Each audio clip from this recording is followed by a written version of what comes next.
Chapter 29. The House of Morrel and Son. Anyone who had quitted Marseille a few years previously, well acquainted with the interior of Morrel's warehouse, and had returned at this date, would have found a great change. Instead of that air of life, of comfort, and of happiness that permeates a flourishing and prosperous business establishment, instead of merry faces at the windows, busy clerks hurrying to and fro in the long corridors, instead of the court filled with bales of goods, re-echoing with the cries and jokes of porters, one would have immediately perceived all aspect of sadness and gloom. Out of all the numerous clerks that used to fill the deserted corridor and the empty office, but two remained. One was a young man of 24, who was in love with Morrel's daughter, and had remained with him in spite of the efforts of his friends to induce him to withdraw. The other was an old one-eyed cashier called Cochleys, or Cockeye, a nickname given him by the young men who used to throng this vast, now almost deserted beehive, and which had so completely replaced his real name that he would not in all probability have replied to anyone who addressed him by it. Cochleys remained in Morrel's service, and at most singular change had taken place in his position.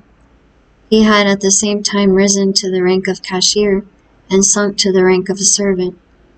He was, however, the same Cochleys, good, patient, devoted, but inflexible on the subject of arithmetic, the only point on which he would have stood firm against the world, even against Morrel, and strong in the multiplication table, which he had at his finger's end, no matter what scheme or what trap was laid to catch him. In the midst of the disasters that befell the house, Cochleys was the only one unmoved. But this did not arise from a want of affection, on the contrary, from a firm conviction. Like the rats that one by one forsake the doomed ship even before the vessel weighs anchor, so all the numerous clerks had by degrees deserted the office and the warehouse. Cochleys had seen them go without thinking of inquiring the cause of their departure. Everything was, as we have said, a question of arithmetic to Cochleys, and during 20 years he had always seen all payments made with such exactitude that it seemed as impossible to him that the house should stop payment, as it would to a miller that the river that had so long turned his mill should cease to flow. Nothing had as yet occurred to shake Cochleys' belief. The last month's payment had been made with the most scrupulous exactitude. Cochleys had detected an overbalance of 14 sous in his cash, and the same evening he had brought them to Morrel, who, with a melancholy smile, threw them into an almost empty drawer, saying, "Thanks, Cochleys, you are the pearl of cashiers." Cochleys went away perfectly happy, for this eulogium of Morrel, himself the pearl of the honest men of Marseille, flattered him more than a present of 50 crowns. But since the end of the month, Morrel had passed many an anxious hour. In order to meet the payments then due, he had collected all his resources, and fearing lest the report of his distress should get bruited aboard at Marseille, when he was known to be reduced to such an extremity, he went to the Beaucaire fair to sell his wife's and daughter's jewels, and a portion of his plate. By this means the end of the month was past, but his resources were now exhausted. Credit, owing to the reports afloat, was no longer to be had, and to meet the 100,000 francs due on the 15th of the present month, and the 100,000 francs due on the 15th of next month to M. de Beauville, Morrel had in reality no hope but the return of the Pharaon, of whose departure he had learnt from a vessel which had weighed anchor at the same time, and which had already arrived in harbor. But this vessel, which, like the Pharaon, came from Calcutta, had been in for a fortnight, while no intelligence had been received of the Pharaon. Such was the state of affairs when, the day after his interview with M. de Beauville, the confidential clerk of the house of Thompson and French of Rome presented himself at M. Morrel's. Emmanuel received him. This young man was alarmed by the appearance of every new face, for every new face might be that of a new creditor, come in anxiety to question the head of the house. The young man, wishing to spare his employer the pain of this interview, questioned the newcomer.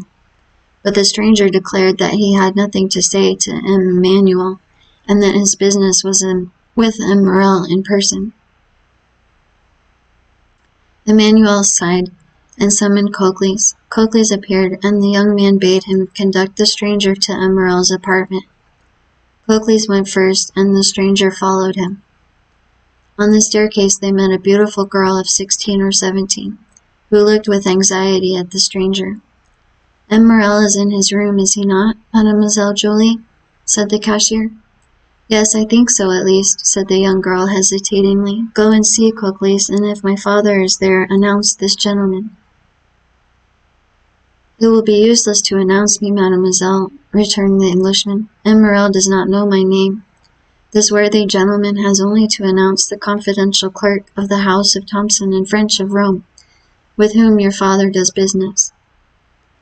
The young girl turned pale and continued to descend, while the stranger and Coakley's continued to mount the staircase. She entered the office where Emmanuel was, while Coakley's, with the aid of a key he possessed, opened a door in the corner of the landing place on the second staircase, conducted the stranger into an antechamber, opened a second door, which he closed behind him, and after having left the clerk of the house of Thomson and French alone, returned and signed to him that he could enter. The Englishman entered and found Morrel seated at a table, turning over the formidable columns of his ledger, which contained the list of his liabilities. At the sight of the stranger, M. Morrel closed the ledger, arose and offered a seat to the stranger, and when he had seen him seated, resumed his own chair. 14 years had changed the worthy merchant, who in his 36th year at the opening of this history was now in his 50th. His hair had turned white, time and sorrow had plowed deep furrows on his brow, and his look, once so firm and penetrating, was now irresolute and wandering, as if he feared being forced to fix his attention on some particular thought or person. The Englishman looked at him with an air of curiosity, evidently mingled with interest. Monsieur, said Morrel, whose uneasiness was increased by this examination, you wish to speak to me? Yes, monsieur. You are aware from whom I come? The house of Thomson and French, at least so my cashier tells me. He has told you rightly. The house of Thomson and French had 300,000 or 400,000 francs to pay this month in France, and knowing your strict punctuality, have collected all the bills bearing your signature, and charged me as they became due to present them, and to employ the money otherwise. Morrel sighed deeply and passed his hand over his forehead, which was covered with perspiration. So then, sir, said Morrel, you hold bills of mine? Yes, and for a considerable sum. What is the amount? Asked Morrel with a voice he strove to render firm. Here is, said the Englishman, taking a quantity of papers from his pocket, an assignment of 200,000 francs to our house by M. de Beauville, the inspector of prisons, to whom they are due. You acknowledge, of course, that you owe this sum to him? Yes, he placed the money in my hands at 4.5% nearly 5 years ago. When are you to pay? Half the 15th of this month, half the 15th of next. Just so, and now here are 32,500 francs payable shortly. They are all signed by you and assigned to our house by the holders. I recognize them, said Morrel, whose face was suffused, as he thought that, for the first time in his life, he would be unable to honor his own signature. Is this all? No, I have for the end of the month these bills, which have been assigned to us by the house of Pascal, and the house of Wilde and Turner of Marseille, amounting to nearly 55,000 francs, in all 287,500 francs. It is impossible to describe what Morrel suffered during this enumeration. 287,500 francs, repeated he. Yes, sir, replied the Englishman. I will not, continued he after a moment's silence, conceal from you that while your probity and exactitude up to this moment are universally acknowledged, yet the report is current in Marseille that you are not able to meet your liabilities. At this almost brutal speech, Morrel turned deathly pale. Sir, said he, up to this time, and it is now more than 24 years since I received the direction of this house from my father, who had himself conducted it for 35 years, never has anything bearing the signature of Morrel and Son been dishonored. I know that, replied the Englishman, but as a man of honor should answer another, tell me fairly, shall you pay these with the same punctuality? Morrel shuddered and looked at the man, who spoke with more assurance than he had hitherto shown. To questions frankly put, said he, a straightforward answer should be given. Yes, I shall pay if, as I hope, my vessel arrives safely, for its arrival will again procure me the credit which the numerous accidents of which I have been the victim have deprived me. But if the Pharaon should be lost, and this last resource be gone, the poor man's eyes filled with tears. Well, said the other, if this last resource failed you? Well, returned Morrel, it is a cruel thing to be forced to say, but already used to misfortune, I must habituate myself to shame. I fear I shall be forced to suspend payment. Have you no friends who could assist you? Morrel smiled mournfully. In business, sir, said he, one has no friends, only correspondents. It is true, murmured the Englishman. Then you have but one hope? But one. The last? The last. So that if this fail, I am ruined, completely ruined. As I was on my way here, a vessel was coming into port. I know it, sir. A young man who still adheres to my fallen fortunes passes a part of his time in a belvedere at the top of the house, in hopes of being the first to announce good news to me. He has informed me of the arrival of this ship. And it is not yours? No, she is a Bordeaux vessel, La Gironde. She comes here also, but she is not mine.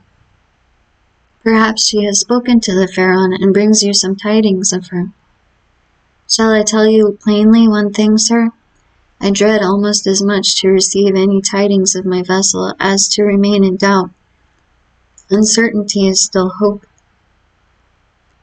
Then in a low voice Morrel added, This delay is not natural. The Pharaon left Calcutta the 5th of February. She ought to have been here a month ago. What is that? Said the Englishman. What is the meaning of that noise? Oh my God, cried Morrel, turning pale. What is it? A loud noise was heard on the stairs of people moving hastily, and half-stifled sobs. Morrel rose and advanced to the door, but his strength failed him, and he sank into a chair. The two men remained opposite one another, Morrel trembling in every limb, the stranger gazing at him with an air of profound pity. The noise had ceased, but it seemed that Morrel had expected something. Something had occasioned the noise, and something must follow. The stranger fancied he heard footsteps on the stairs, and that the footsteps, which were those of several persons, stopped at the door. A key was inserted in the lock of the first door, and the creaking of hinges was audible. There are only two persons who have the key to that door, murmured Morrel, Cocles and Julie. At this instant the second door opened, and the young girl, her eyes bathed with tears, appeared. Morrel rose tremblingly, supporting himself by the arm of the chair. He would have spoken, but his voice failed him. "Oh, father," said she, clasping her hand, "forgive your child for being the bearer of evil tidings." Morrel again changed color. Julie threw herself into his arms. "Oh, father, father," murmured she, "courage!" "The Pharaon has gone down, then?" said Morrel in a hoarse voice. The young girl did not speak, but she gave an affirmative sign with her head as she lay on her father's breast. "And the crew?" asked Morrel. "Saved," said the girl, "saved by the crew of the vessel that has just entered the harbor." Morrel raised his two hands to heaven with an expression of resignation. in sublime gratitude. "Thanks, my God," said he, "at least thou strikest but me alone." A tear moistened the eye of the phlegmatic Englishman.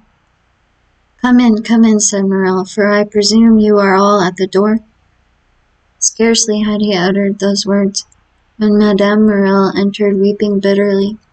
Emmanuel followed her, and in the antechamber were visible the rough faces of 7 or 8 half-naked sailors.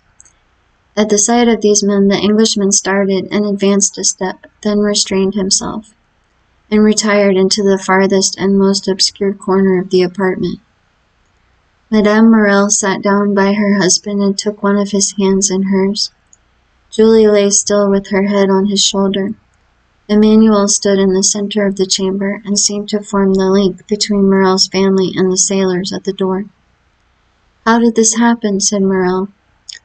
"Draw nearer, Penelon," said the young man, "and tell us all about it." An old seaman, bronzed by the tropical sun, advanced, twirling the remains of a hat between his hands.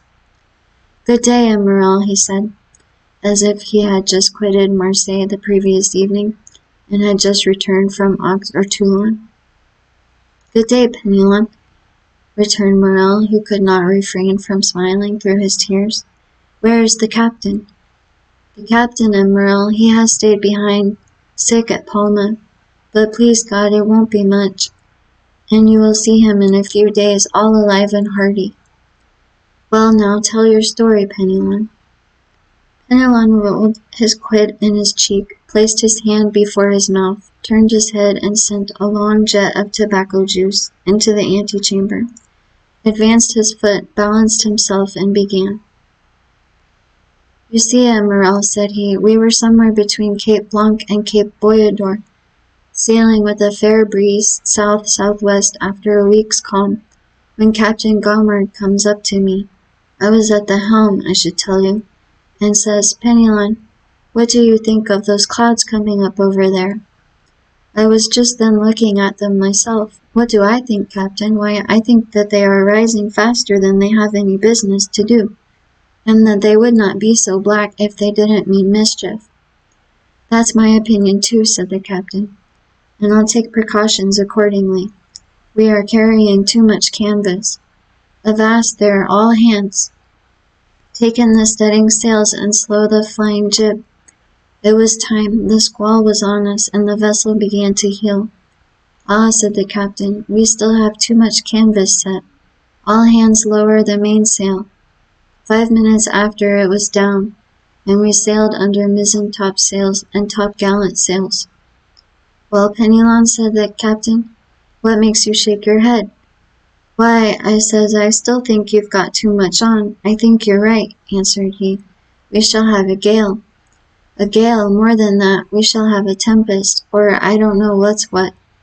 You could see the wind coming like the dust at Montredon.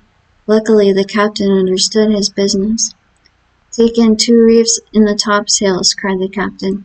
"Let go the bowlines, haul the brace, lower the topgallant sails, haul out the reef tackles on the yards." "That was not enough for those latitudes," said the Englishman. "I should have taken 4 reefs in the topsails and furled the spanker." His firm, sonorous, and unexpected voice made everyone start. Penelon put his hand over his eyes and then stared at the man who thus criticized the maneuvers of his captain. "We did better than that, sir," said the old sailor respectfully. "We put the helm up to run before the tempest, 10 minutes after we struck our topsails and scudded under bare poles." "The vessel was very old to risk that," said the Englishman.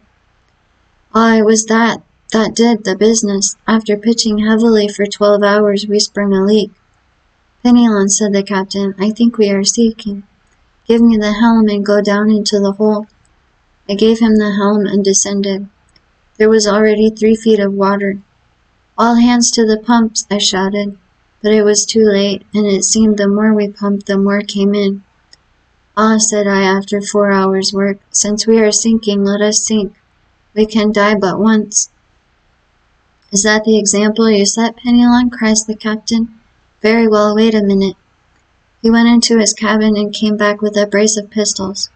"I will blow the brains out of the first man who leaves the pump," said he. "Well done," said the Englishman.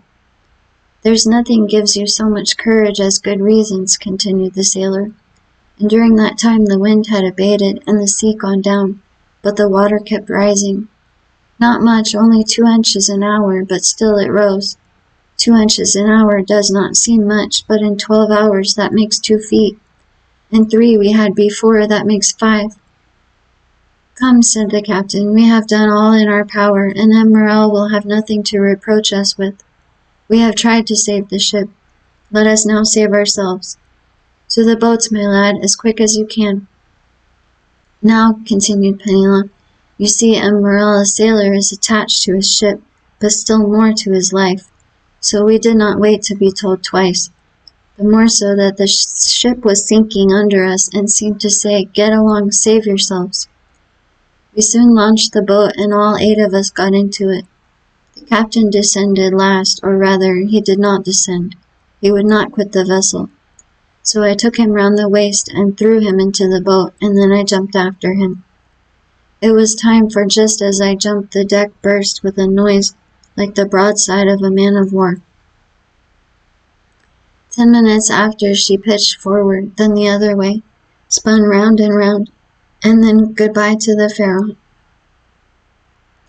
As for us, we were 3 days without anything to eat or drink, so that we began to think of drawing lots who should feed the rest. When we saw La Gironde, we made signals of distress. She perceived us, made for us, and took us all on board. There now, M. Morrel, that's the whole truth, on the honor of a sailor. Is not it true, you fellows there?" A general murmur of approbation showed that the narrator had faithfully detailed their misfortunes and sufferings. "Well, well," said M. Morrel, "I know there was no one in fault but destiny. It was the will of God that this should happen. Blessed be his name. What wages are due to you?" "Oh, don't let us talk of that, M. Morrel." "Yes, but we will talk of it." "Well then, 3 months," said Penelon. "Cocles, pay 200 francs to each of these good fellows," said Morrel. "At another time," added he, "I should have said, give them, besides 200 francs, over as a present. But times are changed, and the little money that remains to me is not my own. So do not think me mean on this account." Penelon turned to his companions and exchanged a few words with them. "As for that, M. Morrel," said he, again turning to his quid. As for what? The money. Well, we all say that 50 francs will be enough for us at present, and that we will wait for the rest." "Thanks, my friends, thanks," cried Morrel gratefully. Take it, and if you can find another employer, enter his service, you are free to do so." These last words produced a prodigious effect on the seaman. Penelon nearly swallowed his quid. Fortunately, he recovered. "What, M. Morrel," said he in a low voice, "you send us away? You are then angry with us?" "No, no," said M. Morrel, "I am not angry, quite the contrary.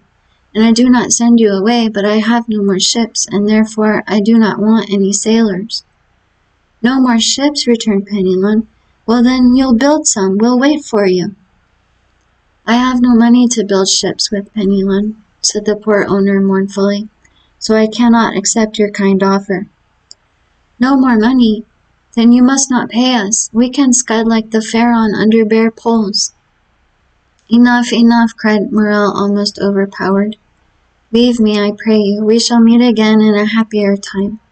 Emmanuel, go with them and see that my orders are executed." "At least we shall see each other again, M. Morrel?" asked Penelon. "Yes, I hope so, at least. Now go." He made a sign to Cocles, who went first. The seaman followed him, and Emmanuel brought up the rear. "Now," said the owner to his wife and daughter, "leave me, I wish to speak with this gentleman." And he glanced toward the clerk of Thomson and French, who had remained motionless in the corner during this scene, in which he had taken no part except for the few words we have mentioned. The 2 women looked at this person, whose presence they had entirely forgotten, and retired. But as she left the apartment, Julie gave the stranger a supplicating glance, to which he replied by a smile that an indifferent spectator would have been surprised to see on his stern features. The two men were left alone. "Well, sir," said Morrel, sinking into a chair, "you have heard all, and I have nothing further to tell you." "I see," returned the Englishman, "that a fresh and unmerited misfortune has overwhelmed you, and this only increases my desire to serve you." "Oh, sir," cried Morrel. "Let me see," continued the stranger. "I am one of your largest creditors.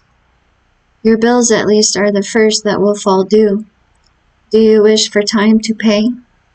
A delay would save my honor and consequently my life. How long a delay do you wish for?" Morrel reflected. 2 months, said he. "I will give you 3, replied the stranger. "But," asked Morrel, "will the house of Thompson and French consent?" "Oh, I take everything on myself. Today is the 5th of June. Yes. We will renew these bills up to the 5th of September, and on the 5th of September at 11 o'clock, the hand of the clock pointed to 11, I shall come to receive the money." "I shall expect you," returned Morrel, "and I will pay you, or I shall be dead." These last words were uttered in so low a tone that the stranger could not hear them. The bills were renewed, the old ones destroyed, and the poor shipowner found himself with 3 months before him to collect his resources. The Englishman received his thanks with the phlegm peculiar to his nation, and Morrel, overwhelming him with grateful blessings, conducted him to a staircase. The stranger met Julie on the stairs. She pretended to be descending, but in reality she was waiting for him. "Oh, sir," she said, clasping her hands. "Mademoiselle," said the stranger, "one day you will receive a letter signed Sinbad the Sailor. Do exactly what the letter bids you, however strange it may appear." "Yes, sir," returned Julie. "Do you promise?" "I swear to you I will." "It is well. Adieu, mademoiselle. Continue to be the good, sweet girl you are at present, and I have great hopes that heaven will reward you by giving you Emmanuel for a husband." Julie uttered a faint cry, blushed like a rose, and leaned against the baluster. The stranger waved his hand and continued to descend. In the court he found Penelon, who, with a rouleau of 100 francs in either hand, seemed unable to make up his mind to retain them.